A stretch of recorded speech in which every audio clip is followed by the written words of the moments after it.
Data about Bloomington's housing market reveals the need for thousands of new homes right now. Good Wednesday evening. I'm Tyler Lopez. And I'm Jadise Rebholz. But the city may have some possible solutions to increase development. Liz Labe telling us more in tonight's top story.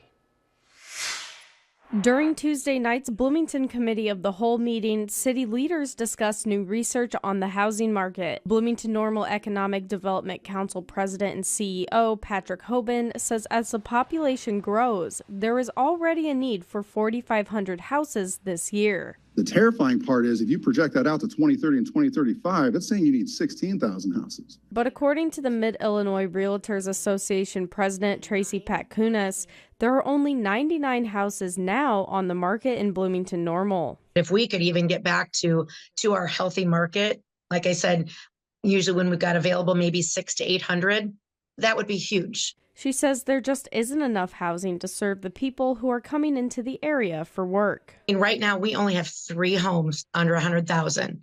That's including single family and condos. Patkunas adds that there are only 34 new construction homes priced at $250,000 or more. And she says the current housing isn't affordable for most people. Across the board, we are more expensive than Peoria, Champaign, Springfield.